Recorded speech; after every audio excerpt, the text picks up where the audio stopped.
What's up guys, I'm Becoming and welcome to today's live video. If you're following me on Discord, you know that I'll be changing my video format for YouTube. We're now doing all of our live streaming on Twitch, so if you want to see me do some of the full-blown war streams or farm streams, those are done 100% on Twitch from now on. But for now, we are going to continue to film videos on YouTube, but all of them will be done live for an audience right now. So if you are typing in the live chat, I'm sorry, but during the video, I will not be reading these comments.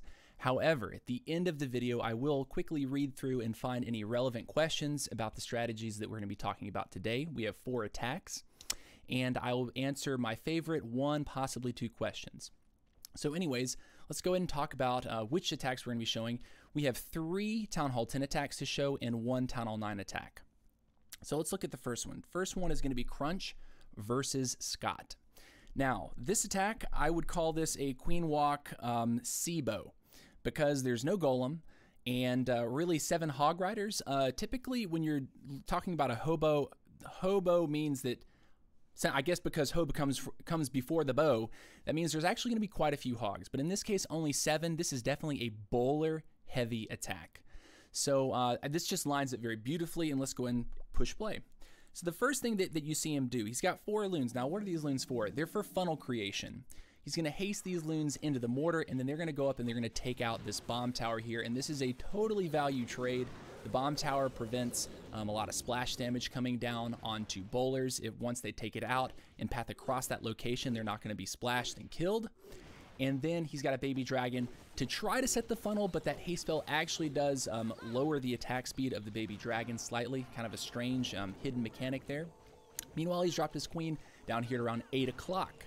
And the queen is going to be cleaning up a storage, and then she's going to be on an open walk. Her mission is not to be in with the kill squad.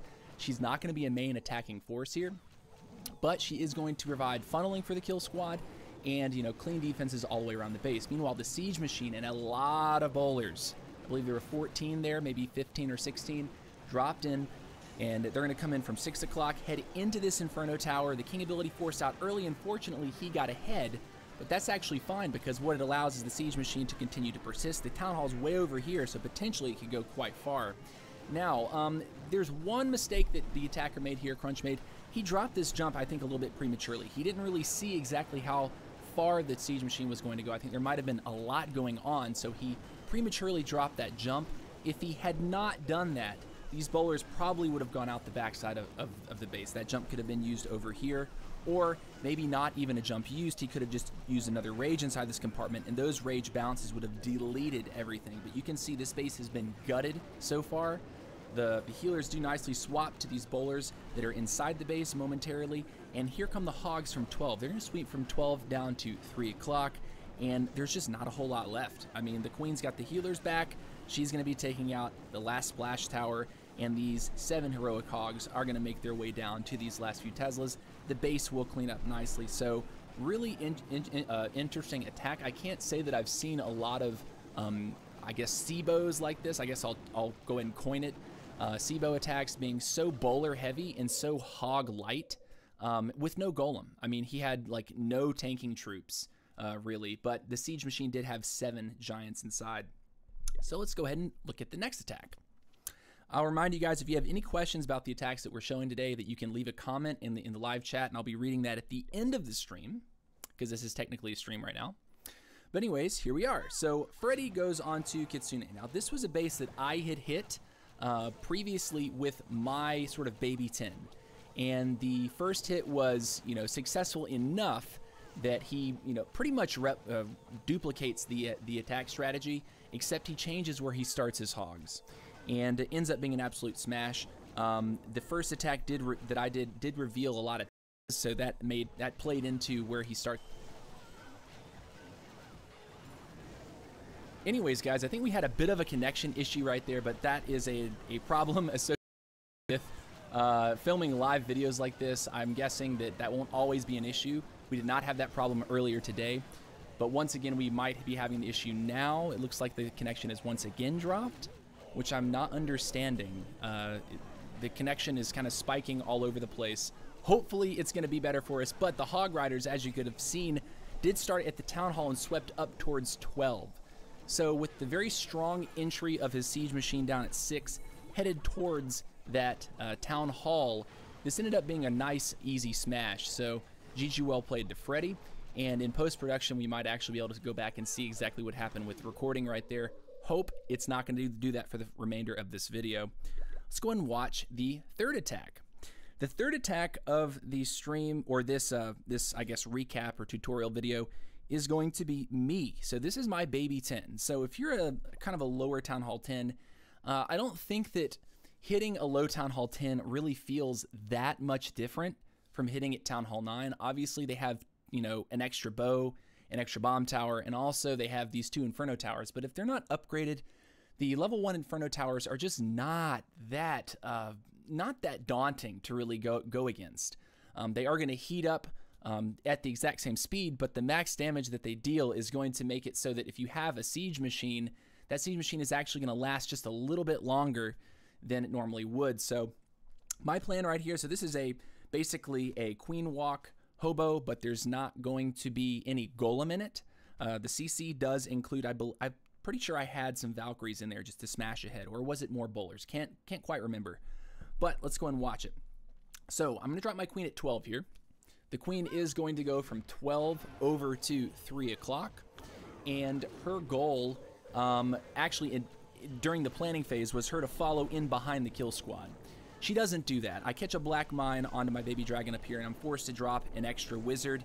And unfortunately, with this lowered archer tower, that lowered archer tower just chews up wizards. Also, this mortar over here is going to pick off any wizards here and just make this absolutely ridiculous for me. I do actually drop another wizard in an attempt to take down that storage, and I might actually get it. I think I might do it, but the only problem is this cannon is way over here. That cannon becomes an issue. The queen actually does take 1 or 2 steps too far north, and that's that. Down here, I did drop a giant and a hog rider in order to take out a corner cannon right there, and then here comes the siege machine. So the queen at this point, I have no ability. Pause it real quick. I have no ability. I recognize she's about to walk past a single target Inferno, and I'm thinking, okay, relax. In my initial plan, I'd said we're going to drop hog riders on this side of the base. So I see my queen heading that direction, and I know that I have to head the queen off with hogs, because keeping my queen up so that she can walk all the way around this side and have potential to be alive for the cleanup, say the hogs don't actually make it the full way, that's going to be super high value. Also, you notice that as the siege machine has gone in relatively dry ahead of other troops, this single target has locked onto it. So in my composition, I did include a Town Hall 10 max freeze. I did have the blue troop potion going, so I had a Town Hall 10 max freeze, and the rage spell comes down. The bowlers jump onto that Inferno tower before the single can heat up all the way, and now that siege machine has broken that, that final layer wall right there, out comes the CC. The Valkyries get ahead. They're going to be spinning it up. The Hog Riders are already in. They're tanking for the queen.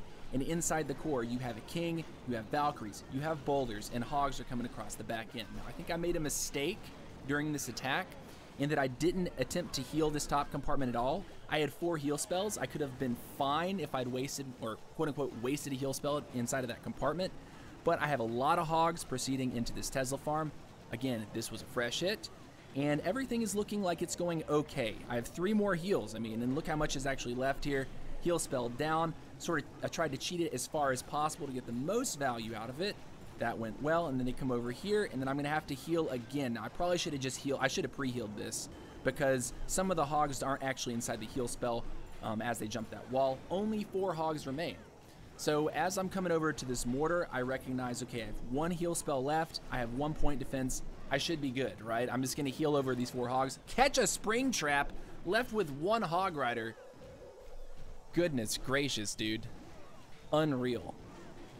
1 hog does seal it for me, though, and behind it, however, was the king, the queen, and some more bowlers. Also a cleanup wizard coming down from 9 o'clock. So, nice attack, good plan, fresh hit. And that was some low 10 action for you. So if you're a low 10, take note.